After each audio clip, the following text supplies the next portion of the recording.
इंसान अपनी गाड़ी की सर्विस कराना भी नहीं भूलता, अपने घर की साफ सफाई करना भी नहीं भूलता, यहाँ तक कि अपने जूते की सफाई करना भी नहीं भूलता। लेकिन अपने शरीर की सफाई वह कब करता है? आप सोच रहे होंगे कि हम नहाते तो रोज़ हैं, तो सफाई तो हो ही जाती है। मैं बाहर से सफाई की बात नहीं कर रहा हूँ, मैं भीतर की सफाई की बात कर रहा हूँ, पेट की सफाई की बात कर रहा हूँ। भागवत जी ने आयुर्वेद में लिखा है कि 99% बीमारियां पेट की खराबी के कारण ही होती हैं। सबसे पहले यह समझ लेते हैं कि हमारे पेट से बीमारियां पैदा कैसे होती हैं, तभी हम समझ पाएंगे कि हमको पेट साफ कैसे करना है। आपको ऐसे बहुत सारे लोग दिखेंगे जो अपनी बीमारियों के कारण परेशान रहते हैं, डॉक्टर के पास घूमते रहते हैं, किसी वैद्य के पास जाते रहते हैं और फिर उनका जीवन दवाइयों के सहारे चलने लगता है। और यह भी हकीकत है, उन दवाइयों से उन्हें कुछ देर के लिए तो आराम मिल जाता है, लेकिन उस बीमारी की जड़ कभी नहीं जाती। जैसे ही वह दवाई लेना छोड़ते हैं तो दर्द उनको फिर से परेशान करने लगता है। ऐसे कितने लोग आपने देखे होंगे, कुछ तो आपके परिवार में भी ऐसे ही लोग होंगे। किसी के हाथ में दर्द होता है, किसी के घुटनों में दर्द होता है, किसी के पैर में दर्द होता है, किसी का लीवर खराब होता है, किसी को पथरी है।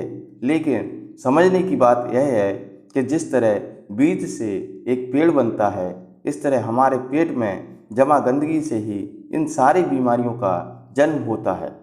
यह तो हम सभी जानते हैं कि फलों और कच्ची सब्जियों को पचाने में 2 से 3 घंटे लगते हैं।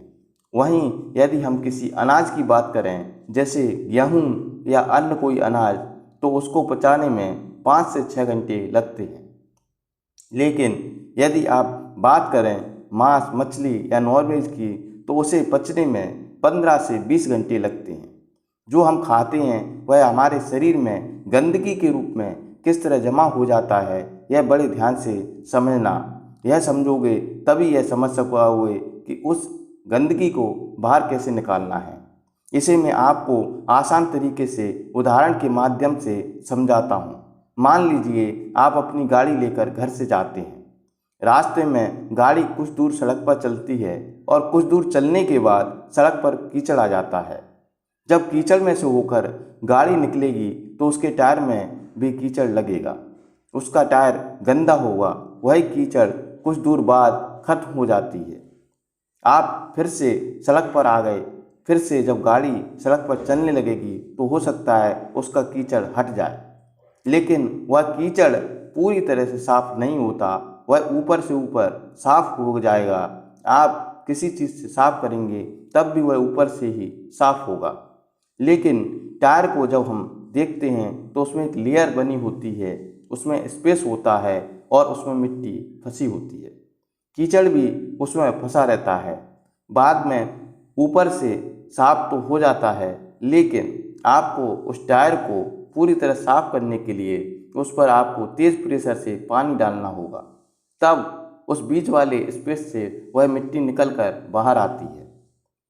लेकिन यदि हम तेज़ प्रेशर से उस पर पानी नहीं मारते तो वह मिट्टी सालों साल तक उस टायर में फंसी रहती है और टायर यूं ही चलता रहता है। उस टायर की तरह ही जब हम खाना खाते हैं तो पहले तो वह खाना मुंह में जाता है, मुंह में हम उसे चबाते हैं, फिर वह खाना हमारे पेट में पहुंचता है, जहां पर हमारी इंटेस्टाइन उसमें से रस लेती है, जो न्यूट्रिशंस को उन्हें खींच लेती है। उसके बाद उसे बड़े इंटेस्टाइन में भेज देती है, जहाँ से वह आपके रास्ते बाहर निकल जाता है। अलग अलग खाने को पचाने में अलग अलग समय लगता है, यह तो हमने सीख लिया। इससे पहले कि वह खाना पच पाता, हमारी इंटेस्टाइन उससे ज़रूरी न्यूट्रिशन निकाल पाती, उससे ही पहले ही हम कुछ और खा लेते हैं। अब जो खाना खाया है वह भी तो वहीं पहुंचेगा, उसी रास्ते से जाएगा, और पहले से जो खाना हमारे पेट में पड़ा हुआ है, जो पूरी तरह से हजम भी नहीं हुआ है, उस पर प्रेशर लगेगा। उसको जो खाना अभी हमने खाया है और वह पूरी तरह से हजम भी नहीं हुआ है, उस पर प्रेशर लगेगा। किसका? जो खाना अभी हमने खाया है उसका, क्योंकि वह भी तो उसी रास्ते से आगे जाने वाला है। और आगे तो जाम लगा पड़ा है। यह खाना उसको धक्का मारेगा और वह पुराना खाना जो पूरी तरह से डाइजेस्ट ही नहीं हुआ आगे निकल जाएगा। लेकिन जब भी आधा पचा हुआ खाना बिना पूरी तरह से डाइजेस्ट हुए आगे निकल जाता है तो वह पीछे छोड़ जाता है बैक्टीरिया का भंडार।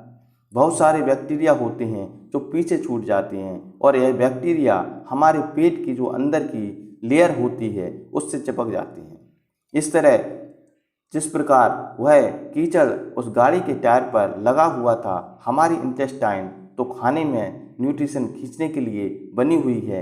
जब हमारी इंटेस्टाइन खाने से न्यूट्रिशन को खींचती है और शरीर के दूसरे अंगों में उन्हें पहुंचाती है तो उन न्यूट्रिशन के साथ वह बैक्टीरिया जो पहले से ही हमारे पेट की इनर वॉल से चिपके हुए हैं वह भी खून के साथ अलग अलग अंगों में पहुंच जाते हैं। जब यह बैक्टीरिया वाला खून शरीर की अलग अलग अंगों में पहुंचता है तो अलग अलग प्रकार की बीमारियां पैदा होती हैं। जैसे जब यह किडनी में पहुंचेगा तो वहाँ पर पथरी बनने के चांस रहेंगे। जब यह दिल के पास पहुंचेगा तो वहाँ पर ब्लॉकेज आने के चांस रहेंगे। और जब यह मस्तिष्क में पहुंचेगा तो वहाँ पर दिमाग की बीमारी पैदा कर देगा। और इस प्रकार जहाँ भी यह पहुंचेगा वहाँ बीमारी पैदा कर देगा। जोड़ों में पहुंचेगा तो जोड़ों का दर्द पैदा होगा। इसीलिए समय समय पर हमें हमारे पेट की सफाई करते रहना चाहिए ताकि हमारे इंटेस्टाइन में वह बैक्टीरिया जमा नहीं हो पाए। चलिए मैं आपसे पूछता हूँ, घर की सफाई करने के लिए सबसे पहला स्टेप क्या होता है? भाई कॉमन सेंस की बात है। अगर हमें अपने कमरे की सफाई करना है तो हमें कमरे को खाली करना होगा। अगर फर्श साफ करना है तो फर्नीचर को बाहर निकालना पड़ेगा। इस तरह से हम अपने पीठ के सफाई करने के लिए ऐसे ही शुरुआत करनी चाहिए। अगर हम अपनी पूरी बॉडी को डिटॉक्स करना चाहते हैं तो सबसे पहले तो हमें पेट को साफ करना होगा, जहाँ से पूरी बॉडी में बैक्टीरिया सप्लाई हो रहे हैं। तो इसका सबसे अच्छा, सबसे पहले और सबसे आसान तरीका है व्रत करना। फास्टिंग करना चालू करिए। व्रत करने से हमारा पेट खाली होगा और जब हमारा पेट खाली होगा तभी तो हम उसकी सफाई कर पाएंगे। व्रत करना कुछ लोगों को बहुत कठिन लगता है। जो लोग व्रत कर सकते हैं वह व्रत करें। हफ्ते में किसी भी एक दिन कर लें या महीने में एक बार कर लें और व्रत करने में फल या जूस ही खाएं, तभी तो वह व्रत आपको फ़ायदा करेगा। और जिन लोगों को यह कठिन लगता है वह व्रत कर ही नहीं सकते, फलों से उनका पेट नहीं भरता, तो ऐसे लोग हल्का खाना खा सकते हैं जैसे खिचड़ी आदि। जब आप इस तरह का व्रत करते हैं तो जाहिर सी बात है आपका पेट तो खाली ही रहेगा। जब आपकी बॉडी को विटामिन या न्यूट्रिशन चाहिए होंगे तो आपके इंटेस्टाइन के पास इंफॉर्मेशन भेजेंगे कि हमें न्यूट्रिएंट्स की ज़रूरत है, सप्लाई भेजो। लेकिन इंटेस्टाइन के पास तो कुछ है ही नहीं, वह क्या दे सकता है? तो जो बैक्टीरिया इंटेस्टाइन में पहले से चिपके होती हैं, खून उन्हीं को लेकर उन अंगों के पास पहुंच जाता है और इस तरह हमारे इंटेस्टाइन की वह इनर वॉल साफ हो जाती है। वहाँ से बैक्टीरिया खत्म हो जाते हैं। लेकिन अब वह बैक्टीरिया हमारे खून में मौजूद हैं। तो अब अपने खून में से वह बैक्टीरिया निकालने के लिए आपको पसीना निकालना चाहिए। आप जितना पसीना निकालेंगे आपका खून उतना ही डिटॉक्स होता चला जाएगा। जो हमारे स्किन में छोटे छोटे पोर्स होते हैं जहाँ से पसीना बाहर आता है, उस पसीने के साथ जो हमारे खून में अनवांटेड पदार्थ होते हैं वह भी बाहर आ जाते हैं। इसीलिए आपने देखा होगा जो व्यक्ति मेहनत करता है, काम करता है, जिसका पसीना बहुत अधिक निकलता है वह व्यक्ति कम बीमार पड़ता है। और जो व्यक्ति आराम करता रहता है, दिन भर सोता रहता है या आलसी होता है वह अधिक बीमार होता है।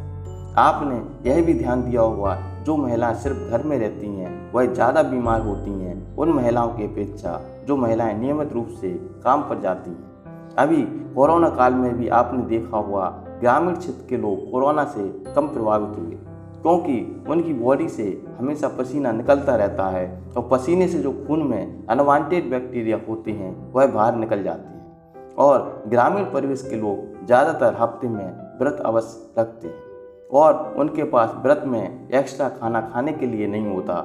हम लोग तो जब व्रत रखते हैं तो उसमें नियमित खाने से ज़्यादा खाना खा लेते हैं और उससे और ज़्यादा बैक्टीरिया हमारे पेट में चिपक जाते हैं।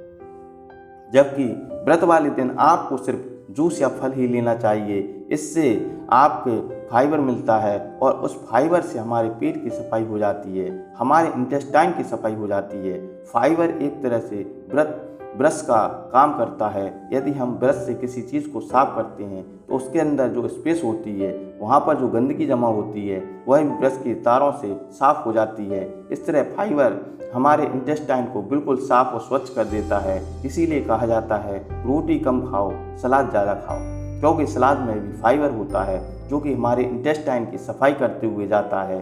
इस तरह से यदि आप अपने शरीर की सफाई करेंगे तो आप कम बीमार पड़ेंगे और डॉक्टरों के यहाँ जाने से भी बच जाएंगे। यदि आप भूखे नहीं रह सकते तो आप यह कोशिश अवश्य करें कि आप समय के अनुसार खाना खाएं, लगातार कुछ न कुछ न खाएं, पूरी तरह पचाने का समय अवश्य दें। इससे बैक्टीरिया नहीं बन पाएंगे। और सुबह उठकर सबसे पहले हमेशा गुनगुना या गर्म पानी अवश्य पिएं। इससे हमारे पेट के अंदर की गंदगी साफ होगी। यह तो आप सभी जानते हैं, जब किसी बर्तन में चिकनाई या तेल लग जाता है तब हम उसे गर्म पानी से धोते हैं, तभी वह चिकनाई साफ होती है। आप कम बीमार पड़ेंगे। यदि आपको यह जानकारी अच्छी लगी हो तो कमेंट बॉक्स में अवश्य बताएं। धन्यवाद।